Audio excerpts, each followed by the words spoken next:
Class 10th economics chapter 1 development Urdu notes. Economic development एक ऐसा process है जिसके तहत मुल्क की नेशनल इनकम और पर कैपिटा इनकम में इजाफा होता है। मुल्क के अंदर गरीबी में कमी आती है, बेरोज़गारी में कमी आती है, रोज़गार के नए नए मौक़े फ्राहम होते हैं और लोगों का स्टैंडर्ड ऑफ लिविंग इम्प्रूव होता है।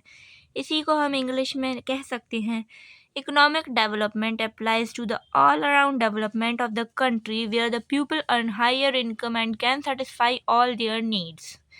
इकोनॉमिक डेवलपमेंट में मुल्क के टेक्नोलॉजिकल और इंस्टीट्यूशनल स्ट्रक्चर में प्रोग्रेसिव चेंजेस आते हैं।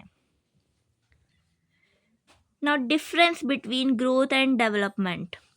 इकोनॉमिक ग्रोथ का ताल्लुक मुल्क के आउटपुट लेवल के इंक्रीज़ होने से है, यानी जब मुल्क के टोटल गुड्स और सर्विसेज का प्रोडक्शन बढ़ता है तो उसे हम ग्रोथ कहते हैं, जबकि डेवलपमेंट का ताल्लुक मुल्क के सोशियो इकोनॉमिक स्ट्रक्चर में प्रोग्रेसिव चेंजेस होने से है, यानी जब मुल्क में ओवरऑल डेवलपमेंट हो रहा हो, लोगों को मुख्तलिफ़ किस्म की फैसिलिटीज़ और सर्विसेज प्रोवाइडेड हों और मुल्क के अंदर पॉजिटिव चेंजेस को अपनाया जा रहा हो तो इसे हम डेवलपमेंट कहते हैं।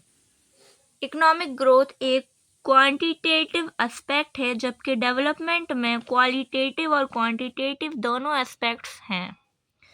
मुख्तसर में हम ये कह सकते हैं कि इकोनॉमिक ग्रोथ एक नैरो कॉन्सेप्ट है जिसका ताल्लुक मुल्क के सिर्फ आउटपुट लेवल के बढ़ने से है, जबकि डेवलपमेंट एक ब्रॉडर कॉन्सेप्ट है जिसमें ग्रोथ भी शामिल होती है और साथ ही साथ ये मुल्क के ओवरऑल डेवलपमेंट की बात करता है। इसके तहत नेशनल इनकम और पर कैपिटा इनकम में इजाफा होता है, गरीबी बेरोज़गारी में कमी आती है और लोगों के वेलफेयर में इजाफा होता है वगैरह। Indicators of development. Indicator in major या इन फैक्टर को कहते हैं जो किसी मुल्क के डेवलपमेंट के लेवल को शो करते हैं, यानी जिनके ज़रिए हमें मुल्क की डेवलपमेंट कंडीशंस का पता चलता है कि वो मुल्क डेवलपमेंट के रास्ते पर कहाँ तक जा चुका है। इन इंडिकेटर्स को हम दो हिस्सों में डिवाइड करते हैं, पहला इकोनॉमिक इंडिकेटर, दूसरा social indicators. Now what is economic indicators?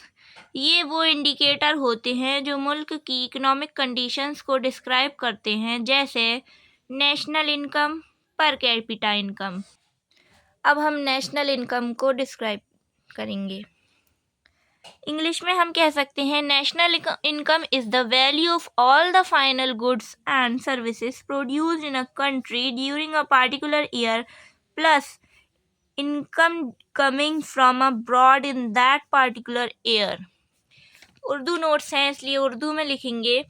किसी भी मुल्क में एक साल के अंदर जो फाइनल गुड्स और सर्विसेज का प्रोडक्शन किया जाता है उसकी वैल्यू में जब हम उसी साल दूसरे मुल्कों से आने वाली इनकम को भी जोड़ देते हैं तो वो हमारी नेशनल इनकम बन जाती है।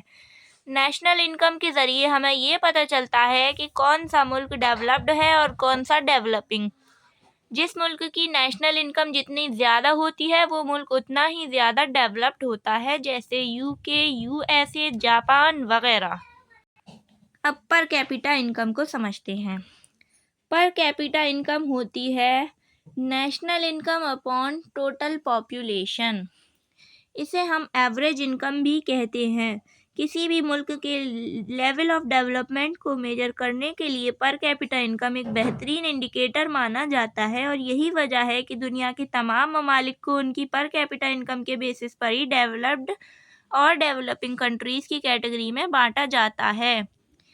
जिन कंट्रीज़ की पर कैपिटा इनकम बहुत हाई होती है वो डेवलप्ड कंट्री कहलाती हैं और जहाँ पर कैपिटा इनकम कम होती है वो कंट्री डेवलपिंग कहलाती हैं, जैसे इंडिया, पाकिस्तान, बांग्लादेश वगैरह। अब बात आती है सोशल इंडिकेटर। ये वो इंडिकेटर्स होते हैं जो मुल्क की सोशल कंडीशन के बारे में बताते हैं, यानी जिनके ज़रिए हमें पता चलता है कि मुल्क सोशल लेवल पर कितना डेवलप्ड है। इसके तहत मंदरजा झेल इंडिकेटर्स आते हैं। पहला है इन्फेंट मोर्टेलिटी रेट, इसे हम IMR भी कहते हैं। किसी भी मुल्क में एक साल के अंदर जो 1000 बच्चे ज़िंदा पैदा होते हैं, इनमें से जितने नंबर ऑफ़ बेबीज़ की एक साल पूरा होने से पहले ही डेथ हो जाती है, इसको हम IMR कहते हैं, यानी इन्फेंट मोर्टेलिटी रेट। मुल्क के डेवलपमेंट के लिए ये ज़रूरी है कि हमारा IMR रेट हमेशा कम रहे, क्योंकि इसका ताल्लुक़ हमारी हेल्थ फैसिलिटीज़ से है। दूसरा सोशल इंडिकेटर होता है लिटरेसी रेट। इसे हम LR भी लिख सकते हैं शॉर्ट फॉर्म में। It is the proportion of literate population in the 7 and the above age group.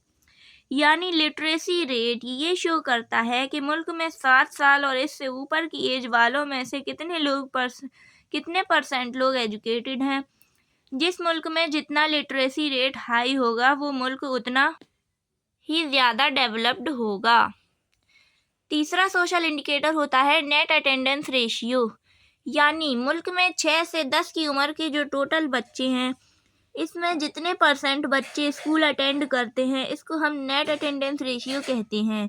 किसी भी मुल्क में NAR यानी नेट अटेंडेंस रेशियो का हाई होना इस बात को इंडिकेट करता है कि वो मुल्क सोशली डेवलप्ड है। चौथा सोशल इंडिकेटर होता है sex ratio. Sex ratio means that number of females पर 100 मेल्स। यानी मुल्क में 1000 मर्दों पर कितनी नंबर ऑफ फीमेल। हिंदुस्तान में हमेशा से ये देखा गया कि यहाँ पर नंबर ऑफ फीमेल मर्दों के मुकाबले कम है। जिस मुल्क में सेक्स रेशियो जितना ही ज़्यादा कम होगा, यानी औरतों की तादाद कम होगी, वो मुल्क सोशली बैकवर्ड माना जाता है। Now fifth social indicator is birth rate.